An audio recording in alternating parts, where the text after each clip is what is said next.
Welcome to Firebase. I'm your host, Gary French. Today, we are honored to have with us Congressman Thomas Massie from the 4th District. Representative Massie has been serving the 4th District faithfully for several years, and the thing that I really like about him is that he stands strong for conservative values. You may not always agree with him, but I'm telling you, this is a strong supporter not only of Second Amendment right, but of your right as an American. Let me start this evening asking this question. Is anybody confused about the CDC's guidelines and what I call the egregious mask mandates? We hear that 1 mask and 2 masks and 3 masks, 15, it makes no sense. And now people are finally starting to throw their masks away like they were burning bras back in the 1960s. Well, what's your reaction, friends, if I tell you that the highest paid government employee earns over $400,000 a year, and he's a lifelong bureaucrat, and his name is Fauci? You might recognize that name. Since 2020, we've been listening to Dr. Anthony Fauci espouse all the reasons why the country should be open, then closed, then maybe not open, that we should not wear a mask, then wear a mask.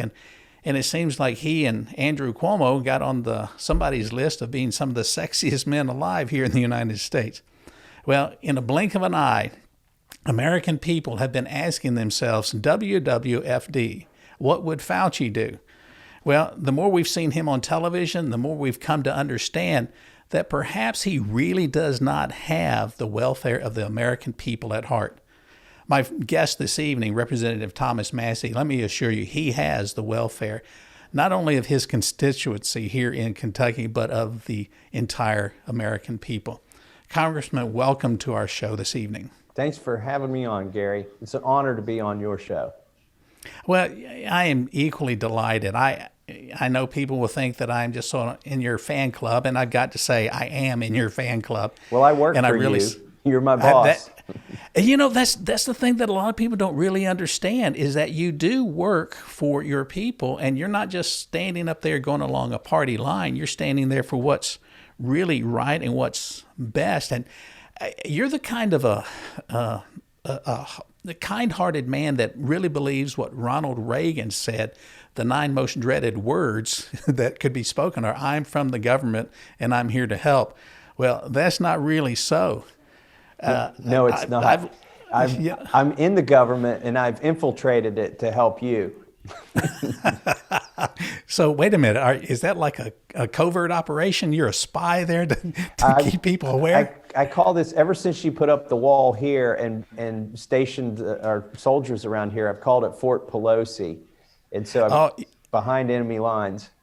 Well, you've got a great colleague up there, Representative Marjorie Taylor Greene, I believe, that is strong against that, and so is who's the other one from Colorado? Boebert. Lauren Boebert. Her star. She's a rock star. Her star's very bright. I realized it was going to eclipse me, and so when she got here, I'm the chairman, as you know, of the Second Amendment Caucus. So when she got here, even before she got here, I knew of her. I'd supported her in her race.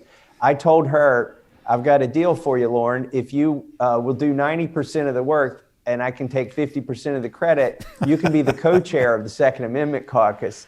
And much to my surprise, she took the offer and has really done a great job as co-chair of the Second Amendment Caucus with me. Yeah, that's wonderful. I tell you, I've seen both of them on Flashpoint on the Victory Channel, and I encourage you that if you get an opportunity to be on that channel, it is an absolutely impressive, narrated by Gene Bailey, a man with whom I spoke to a few weeks ago. So let me ask you about what's the big hubbub about Anthony Fauci, and what's the push to fire Fauci? Well, you know, Marjorie was the one who drafted this bill, the Fire Fauci Act, and I was her only original co-sponsor. Good for you. She was a visionary, and I was her first follower on this. But in fact, before Marjorie got here to Congress, I had encouraged President Trump to fire Fauci. I'd been on a conference call with Fauci. We asked him questions, and I quickly, unfortunately, realized he wasn't qualified and wasn't even concerned enough to answer the pertinent questions that needed to be answered. In fact, back in December, I talked to my friend Ron DeSantis and learned that Governor DeSantis had banned Dr. Fauci and Dr. Birx from the state of Florida. He forbid them from coming and speaking to any state employee, because what Fauci did is he went around to all the states, including our state in Kentucky, and he met with the governors and the health departments and gave them the imprimatur of the federal government. Even though Trump wasn't saying to shut things down, Fauci and Birx were running around behind the scenes, having these meetings and encouraging governors basically to destroy their own economies. That's tragic. And I witnessed that firsthand here in Kentucky with Governor Beshear. And in a previous show, I let people know I don't have anything against him. I'm sure he's a great father and a husband, but his policies and that of Fauci are bad for business and bad for the nation. And bad for health, because when you cause people to be impoverished and lose their jobs and have to, leave their homes and go through all that stress. And in the case of Kentucky, there were people who weren't getting their prescriptions filled. There were people who weren't getting their cancer screenings or their diabetes tests and treatments.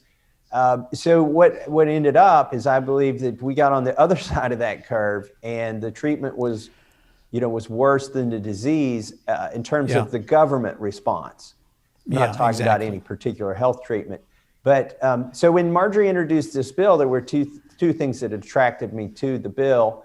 Number one, it does zero out Anthony Fauci's salary and until somebody is named to replace him. It would also make it a Senate confirmed position, which, Fauci has been around. It doesn't matter who's president, who's at the CDC. This guy has been here for decades.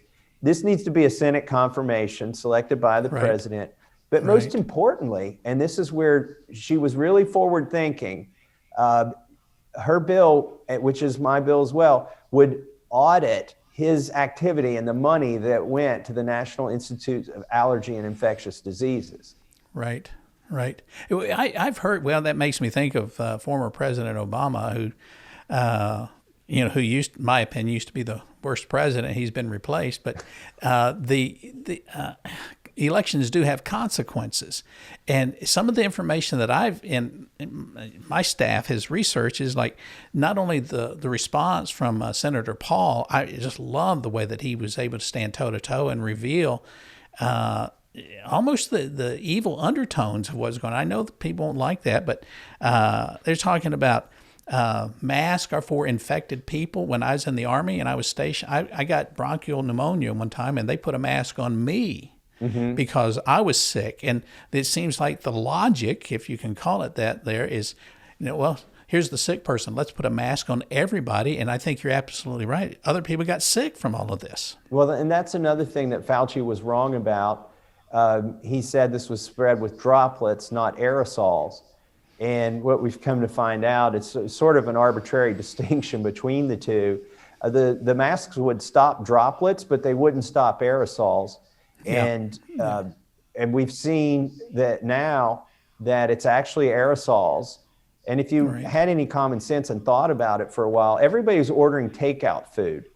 And if this virus were primarily spread through fluids, half your food is fluid, and that would have been a vector for the disease, but it never was.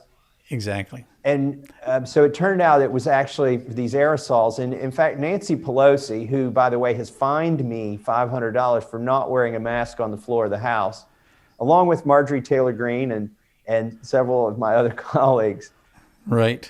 She set up this plexiglass treehouse almost in the gallery on January 3rd, so that, or January 4th, whatever day she was re-elected as speaker, so that people who were known to be infected with COVID could come and vote for her to make sure that she was speaker. And there was no top on this plexiglass thing, and it's up there by event. And they were probably emanating aerosols that were just flowing over the Congress. And it's a good thing the coronavirus can't go over the top of something or around the side. It always moves directly in a straight line, and of course, we're being facetious.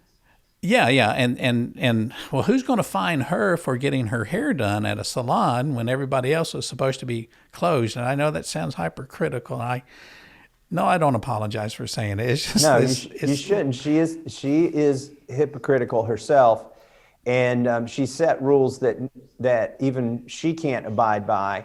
And then she changed the rules in the House here without a vote of the House. This is why I'm contesting the fine. Yeah. She changed the rules, and we didn't vote on the rule change. She changed them for Joe Biden when he came and spoke. The president Right. wouldn't wear a mask because he knows it looks goofy, and you don't want the head of your country to look like he's somehow restrained. And so immediately she dropped the rule for anybody who was speaking.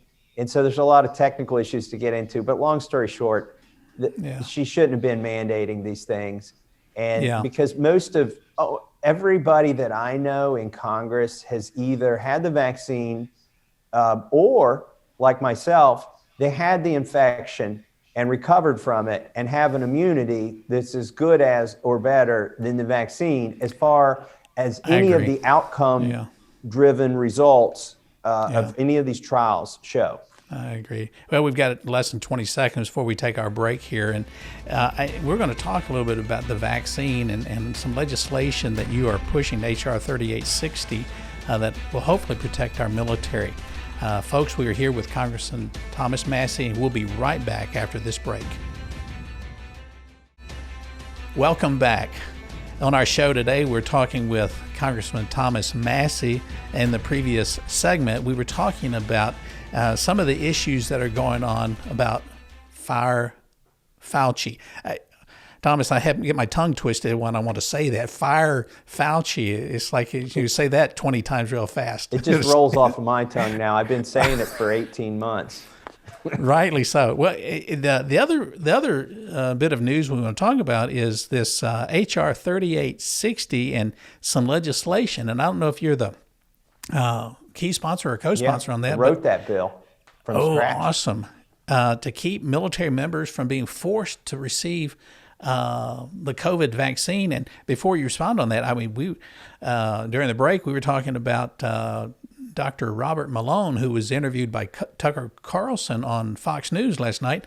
It was reporting that the researchers have found a link between the cases of what they describe as juvenile heart inflammation and the COVID-19 vaccine. It seems like it's creating higher risk of death. And then there's, of course, you're being called out by the news media. Have you received your vaccine? And then I love this. The headlines on there says you scolded the reporter.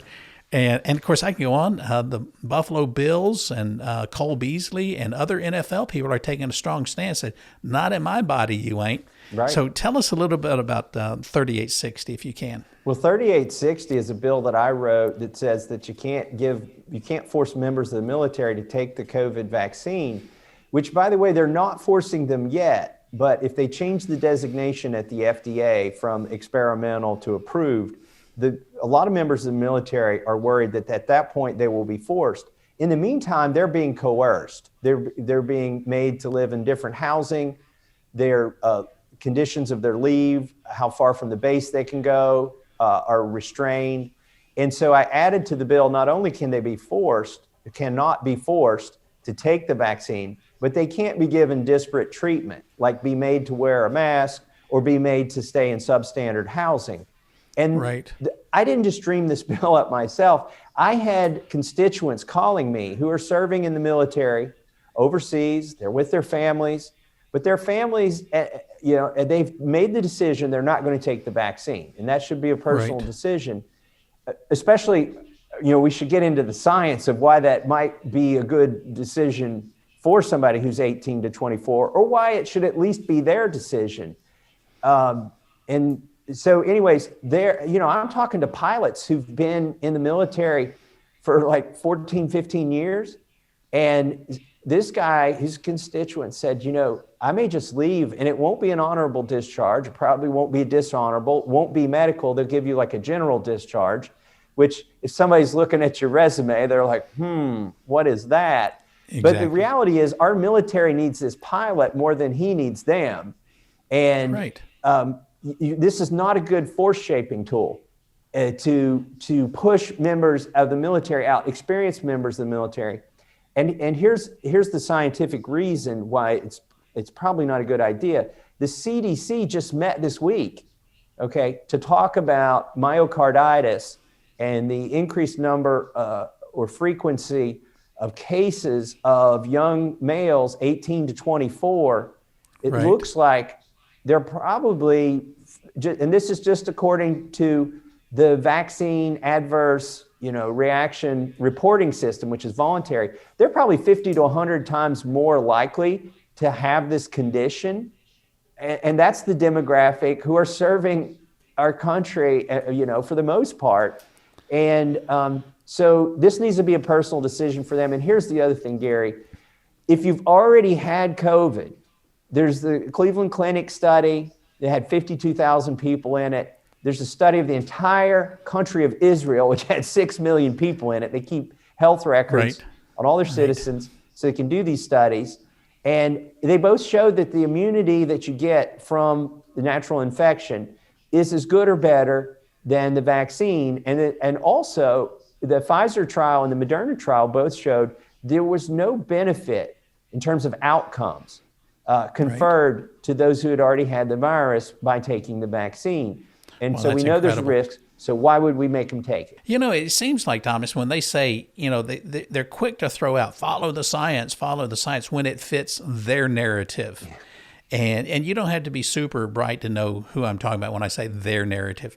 But when you say follow the science, why does it seem so convenient that they ignore the science when people like Dr. Malone and others come out and say, we're killing the 18 to 24-year-olds. And I shouldn't say killing, but that we're creating a greater risk for them by giving them the vaccine. Don't we want our military to be prepared to fight battles, and rather than being indoctrinated with this leftist ideology? It's like wokeism and critical race theory. It's like, they're subjected. Don't get me started on that. So much already. What they mean when they say follow the science is follow the political science. And I'm a political science denier. I went to MIT. I'm not a virologist, but I did learn how to read. And I did learn how to look at data. And frankly, this is just common sense, and anybody can do it. You don't have to go to MIT to read. And so just read the data, get informed, talk to your own doctor. The CDC's gotten a great effort to misinform doctors, and I caught them in it. I called them up and got them recorded telling me that, they were misreporting the actual results of the Pfizer trial, because they just want everybody to get the vaccine. And I think that's the wrong approach, especially, for those who've already been infected. And I'm not, Gary, I'm not encouraging people to go out and get infected instead of getting the vaccine. I understand that, yes. If you're in a high-risk category, this vaccine can probably save your life.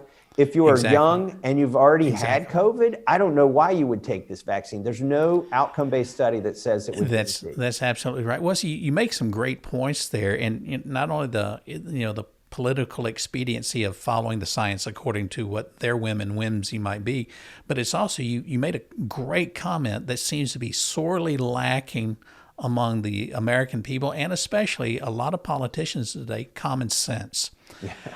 When I was a little boy, Mom, if I got sick, she said, well, at least you're building up an immunity to getting sick again. And therefore, that's the reason I'm listening. I can hear my mom's voice in my head here. Don't take this because you'll get sick. And I don't even take a flu shot. And I'm telling you, this is the truth. I never get sick. Yeah. If we force something upon our military members, like the vaccine, what's next? What are we going to force upon them next? What do you think the danger of that is, Thomas? Well, there are 3 members of the military, veterans or in the reserve, who are in Congress who've co-sponsored this bill with me to protect our soldiers. And one of them, I started to tell him about the bill, and he said, put me on it. You don't have to tell me anymore. And I said, why? He said, I was forced to take an experimental anthrax vaccine. This was my colleague here in Congress telling me this. Wow. And he said it was a 12-course vaccine. And he said, I was forced to take the first one, but we won a lawsuit. And this is a landmark lawsuit And Awesome. he was then able to opt out of the other 11 shots, which he never took. And so they can make mistakes. It's already, Well, this is an experimental drug. it is experimental, and I'm worried that they'll rush it out of experimental status into approved status without fully advertising, the risks.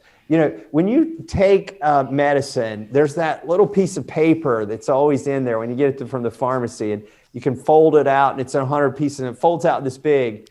Right. And by law, they're required to tell you what might happen to you. Even on TV, if they advertise their drugs, you've heard it. That's where they start talking really fast. May cause nosebleeds, brain trauma, Right. blah, blah, blah, blah, blah. And but they're required to say that. And that should be, they should be required to say that to anybody who's making a decision about the vaccine. And, like you, Gary, Absolutely. I don't take the flu shot because I typically don't get sick and I'm not in a high risk category. But I've had the tetanus shot and the hepatitis shot. I've had that. And I know you've served in the military and you've had your shots, I did. the ones that have been tested and we know that they're efficacious and we know what the side effects are and they're generally small. I just want to say, Congressman, it's been a great pleasure to be on our show today. Thank you for being here. We'd love to have you again. Anything you'd like to say? And Common sense, common sense, common sense. Make sure Absolutely. your congressman and senator has it. all right. Thanks so much for serving, and we look forward to seeing you again soon. God Thanks, bless. Gary. Welcome back. We've spent this program this evening talking with Congressman Thomas Massie. And I absolutely love this. In the two segments we talked about, we spoke about the Fire Fauci Act. And you remember I had said that was almost like a tongue twister to me. And the reason that there's a push in Congress to fire Anthony Fauci is because he's been doing a lot of things that escaped what you and I would call common sense. I really believe that the American people want to be safe and they want to be good citizens. But when any government or any governmental official tells you that you will do things because they say that it's right, I think that's the time for us to have a little bit of American Revolution revival within us. And I don't mean about calling to arms or doing anything violent, but I would encourage you not to just call your representative or your congressman or your senator, but for you to be engaged. To take that time to take a stand. And my friends, let me say that if you haven't been going to worship service here recently, it behooves you to really be engaged in worship service.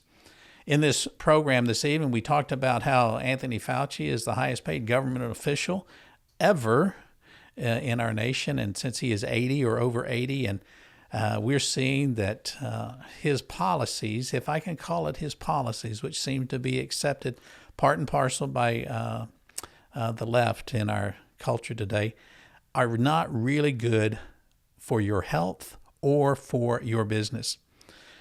I quoted Ronald Reagan, that great president, who said the 9 most dreaded words that anybody can hear is, "I'm from the government and I'm here to help."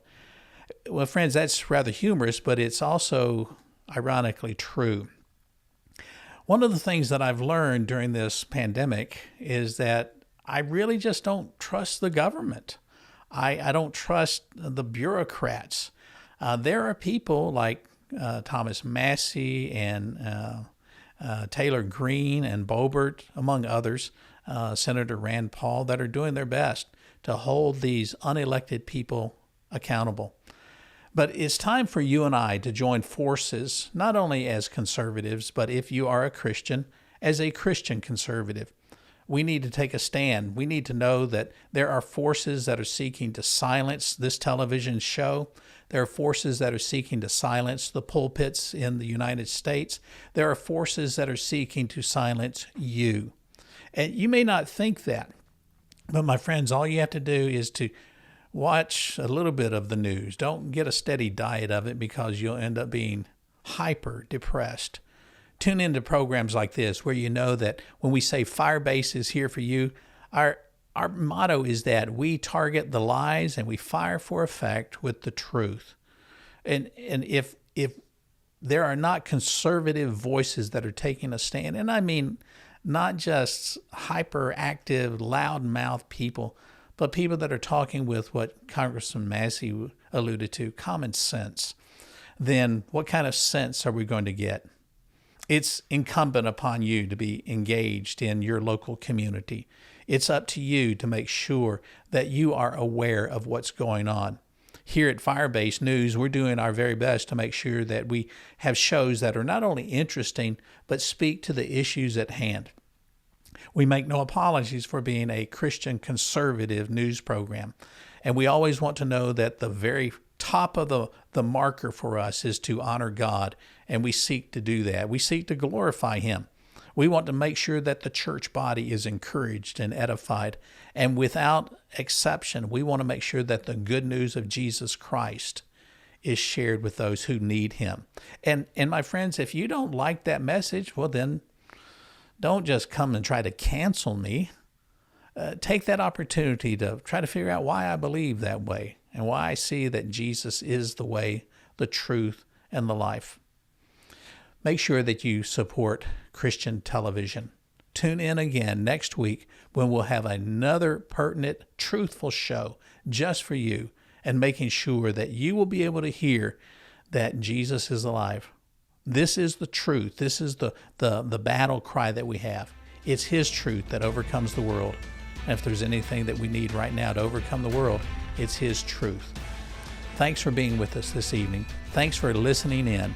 And make sure that you know we stand here with you. Good night.